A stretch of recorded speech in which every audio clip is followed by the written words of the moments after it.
माँ की दो रोटी। बीबी रसोई घर में थी। पति तेज आवाज में बोला, सरिता आज माँ आ रही हैं, मैं माँ को स्टेशन लेने जा रहा हूँ।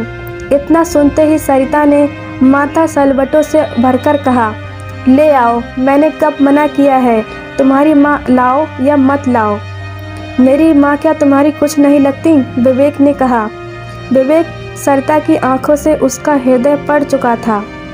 गाड़ी की चाबी उठाकर बोला, देखो सरिता, माँ पिछली बार आंखों में आंसू लेकर गई थी। पूरे 4 साल बाद हमारे पास कुछ दिनों के लिए आ रही हैं। मैं चाहता हूँ सब हंसी खुशी रहें। पिछली बार जैसा कुछ होना नहीं चाहिए। पिछली बार जैसा क्या? सरिता आवेश में आकर बोली, तुम्हें क्या लगता है गलती मेरी थी? तुम अपनी माँ की गलती क्यों बताओगे? तुम्हें अपनी माँ से अच्छा कोई लगता है क्या दुनिया में? तुम्हें तो हमेशा मुझ में ही खोट नज़र आती है। तुम और तुम्हारा परिवार ही सही होता है। सारी कमियाँ मुझ में ही हैं बस। मैं इस दुनिया की सबसे बेकार बहू, बेकार पत्नी हूँ। विवेक बोला, सरिता बेकार की बातें मत करो। मैं बस यही कह रहा हूँ, जितने दिन भी माँ यहाँ रहे सभी लोग उनसे अच्छे से पेश आएँ, उनके पास बैठे, उन्हें समय दें। सरिता गुस्से से बोली, ठीक है स्वामी जी, मैं घर के सारे काम छोड़कर बच्चों की छुट्टी करवाकर 24 घंटे तुम्हारी माँ के पास बैठती हूँ, ताकि तुम्हारी माँ को कोई शिकायत ना हो। तुम पागल हो क्या? विवेक ने कहा। जो समझाना चाह रहा हूँ तुम समझना ही नहीं चाहती। सरिता फिर बोली, मैं सब समझ रही हूँ, तुम जो समझाना चाहते हो।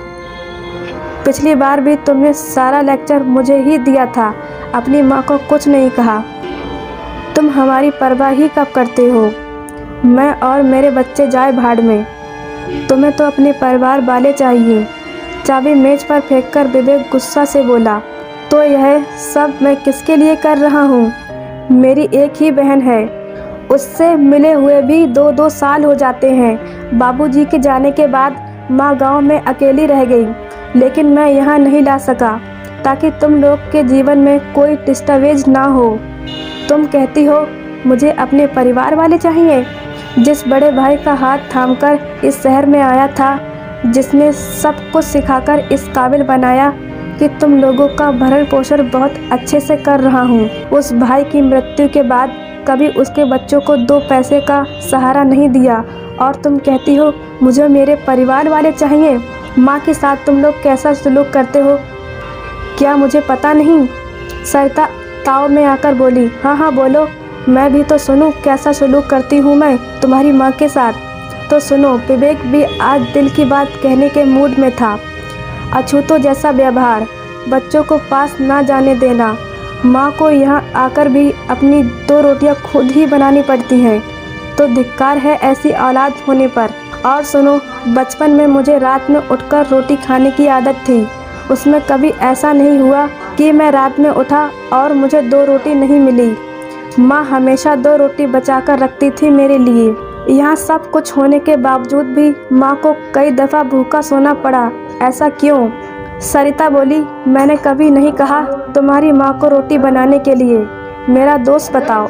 विवेक बोला, इसमें तुम लोगों का दोष नहीं है, बल्कि मैं ही अपनी माँ का लायक बेटा नहीं बन पाया। ये जो आज हमारे पास घर गाड़ी स्टेटस है, जिसकी तुम मालकिन बनी बैठी हो, ये उसी माँ के आशीर्वाद से है। मेरी माँ के आते ही तुम्हारी बीमारियाँ शुरू हो जाती हैं। मैं चुप इसलिए रहता हूँ कि घर का माहौल ख़राब ना हो। सरिता, आज पहली और अंतिम बार तुम्हें बता रहा हूँ, अगर इस बार माँ को कुछ भी दिक्कत हुई तो तुम वह विवेक खो दोगी जिससे तुम आज तक नहीं मिली। आज विवेक अपने मन में दबी टीस पूरी तरह से कह देना चाहता था। विवेक का पहली बार ऐसा रूप देखकर सरिता ने अब चुप्पी साध ली थी। माँ वहीं दरवाजे के पास खड़ी पहली बार अपने बेटे विवेक को अपने लिए जिरह करती हुई सुन रही थी। माँ की आंखों में आंसू का समंदर उमड़ पड़ा। माँ ने खुद को संभालते हुए दरवाज़ा खटखटाया तो देखा कि पूरे घर में अजीब सा सन्नाटा पसरा हुआ था। विवेक ने अपने विवेक से सब कुछ बदलकर रख दिया था। आज माँ को पहली बार लग रहा था कि मैं अपने बेटे के घर आई हूँ। तो उम्मीद करती हूँ कहानी आपको पसंद आई होगी। कहानी यदि पसंद आई हो तो वीडियो को लाइक, चैनल को सब्सक्राइब करें और इस कहानी पर आपकी क्या राय है कमेंट कर हमें ज़रूर बताएं। धन्यवाद।